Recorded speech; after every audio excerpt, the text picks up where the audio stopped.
So head family कैसे हैं? Hope करता हूँ सब बढ़िया होंगे। और गाइस, अभी अभी 24 तारीख को मेरा एसएसटी का पेपर है। तो अभी मैं एसएसटी को ही पढ़ रहा था। ठीक है, ये ठीक है। अभी मैं एसएसटी को ही याद कर रहा था। ठीक है। और तो हमारे स्कूल वालों ने हमारी एग्जाम को लेकर कंस्ट्रक्शन किया है। जो मैथ्स में होता है ना कंस्ट्रक्शन, वो कंस्ट्रक्शन हमारी एग्जाम को लेकर कर दिया है। ठीक है, जो ट्राइंगल्स प्रूव करता है उसको कंस्ट्रक्शन होता है ना। तो हमारे एग्जाम को कंस्ट्रक्शन करके स्कूल वालों ने क्या करा, 24 मार्च को हमारी एग्जाम खत्म होनी थी, तो उसको एक्सटेंड करके उन्होंने 28 मार्च को ले याद किया, तो उसको कंस्ट्रक्शन कर दिया। ठीक है।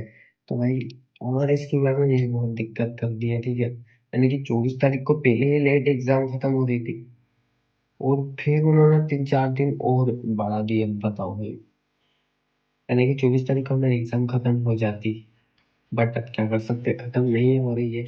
और अगला पेपर है हमारा एसएसटी का। तो एसएसटी याद करते हैं। एसएसटी के बाद है फिर इंग्लिश का, यानी कि सबसे लास्ट पेपर था हमारा एसएसटी का।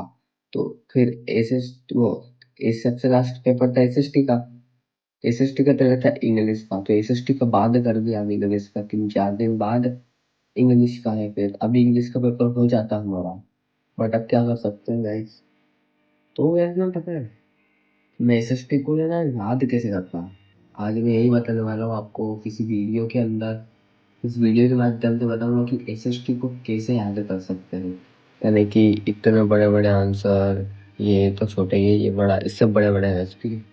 तो कैसे याद कर सकते हैं एसएसटी को, मैं मेरा अनुभव बताऊं तो एसएसटी को किस प्रकार से याद करते हैं। मेरे अनुभव के हिसाब से, अगर आप ऐसे ही नॉर्मल याद करोगे, इसे पढ़ पढ़ कर इसे पढ़ लिया और इसे एक लाइन पूरी पढ़ ली, फिर उसको सेम बोला, फिर पढ़ ली, फिर यानी कि इसे रटना बोलते हैं। तो ऐसा करा, इसको याद कर लिया ऐसे ही, फिर इसको भी याद कर लिया आपने ऐसे ही। ठीक है, यानी कि रट लिया दोनों को। ठीक है, अब पूरा सब्जेक्ट आपने याद कर लिया, पूरा तो कौन करता है। ठीक है, यानी कि कुछ क्वेश्चन आपने याद कर लिया सभी में से, यानी कि 10-15 क्वेश्चन आंसर याद कर लिए।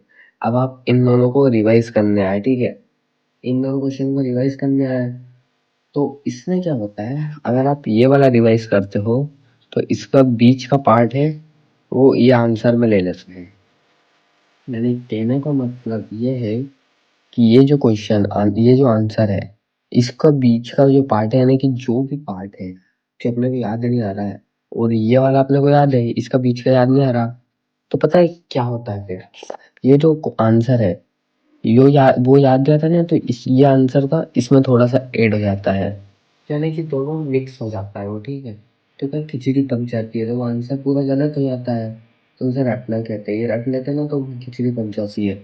ये आंसर इसमें मिल जाएगा, ये आंसर इसमें मिल जाएगा, दोनों एक्सचेंज हो जाएगा आपस में। ठीक है, तो फिर मार्क्स कट जाएंगे ऐसे में तो है।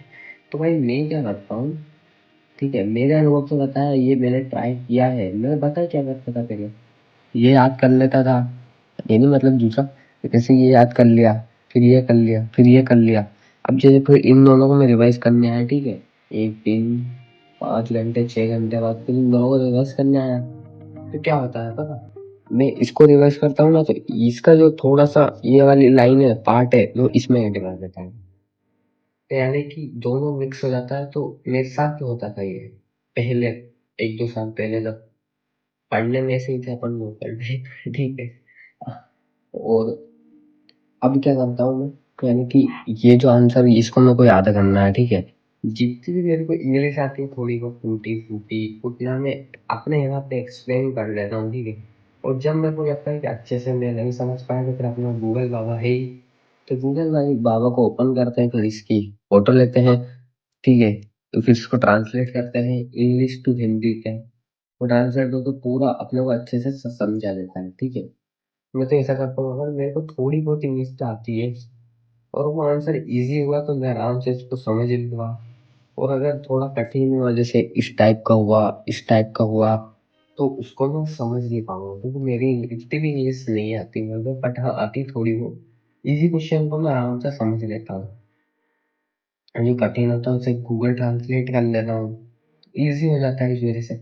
फिर उसको बताता हूँ, याद करते हैं ना तो उसको रटते नहीं है, अपन समझा हुआ कि ऐसा ऐसा हुआ है इस क्वेश्चन में, अपन उसको थोड़ा बहुत इंग्लिश आती है इससे थोड़ा बना लें, बस काम खत्म।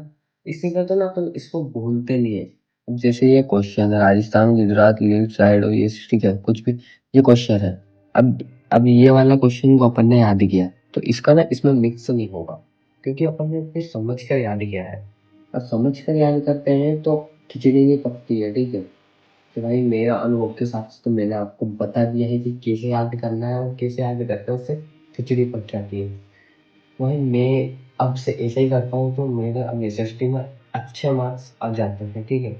और मैं समझ के याद करता हूँ तो ज़्यादा देर तक याद भी रहते हुए अपन रखते हैं ना, तो उसको अगर अपन ये 5 से 6 घंटे का रिवाइज नहीं करें तो ऑटोमेटिक भूल जाते हैं।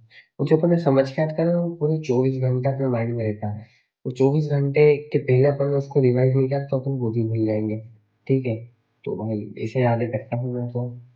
आप लोग कैसे याद करते हैं नीचे कमेंट करके जरूर से बताना, ठीक है। और भाई 24 तारीख को एग्जाम है आज, 21 तारीख है आज, और 3 दिन से वीडियो नहीं आ रही थी। मैं ऐसे ही डाल रहा था यार, क्योंकि मेरे को बड़ा गुस्सा आ रहा था, ठीक है। बता क्यों? स्कूल वालों की वजह से लोग पहले तो एग्जाम लेट कर रहे हो तुम और फिर उसको आगे बढ़ा रहे हो। एक हमारा 19 को पेपर था, ठीक है। 19 को पेपर था तो 19 को बूढ़ी पड़वा की छुट्टी पड़ गई थी तो 20 को तो रख सकते थे वो पेपर। और तुमको सबसे लास्ट में रखने की जरूरत क्या थी भाई? उसको देखो 17 को साइंस का वो 18 की छुट्टी थी, 19 को पेपर थी, चलो मान लिया। और 19 को बूढ़ी पड़वा की छुट्टी पड़ गई तो भाई 19 और 18 और 19 तारीख की छुट्टी रख के आप 20 तारीख को भी तो एग्जाम ले सकते हो ना। क्यों ले सकते कि कष्ट हो जाएगा? 28 को भी तो लोगे, आप 20 को ही रख लेते हैं। 2 दिन 3 दिन मिल रहे थे रेस्ट करने के लिए। क्या कर सकते हैं भाई स्कूल वालों का। बट हाँ ठीक है जो भी है अब ठीक है यार, हो जाएगा खत्म जल्दी से जल्दी ना। तो अभी एसएसटी तो याद कर ही रहा हूँ मैं, यानी कि 3 4 सब्जेक्ट हैं, 2 सब्जेक्ट कंप्लीट कर लिया, अभी 2 दिन और बाकी 2 खत्म कर दूंगा, एसएसटी का भी अच्छा चले जाएगा। तो बस आज की वीडियो में मुझे यही बताना था एसएसटी को कैसे याद करते हैं, ठीक है। तो भाई सब्सक्राइब जल्दी से कर लेना, क्योंकि एग्जाम के बाद मज़ेदार मज़ेदार वीडियोस में लाने वाला हूँ। मैंने बहुत सारे कंटेंट सोच लिए हैं, ठीक है, कि एग्जाम के बाद मुझे ये चैलेंज करना है कि इसके ऊपर मुझको वीडियो बनानी है, ठीक है। तो बस आप सब्सक्राइब कर देना था, मज़ेदार मज़ेदार वीडियो आने वाली है 28 तारीख के बाद, है ना। तो मिलते हैं किसी नेक्स्ट वीडियो में, तब तक के लिए बाय बाय।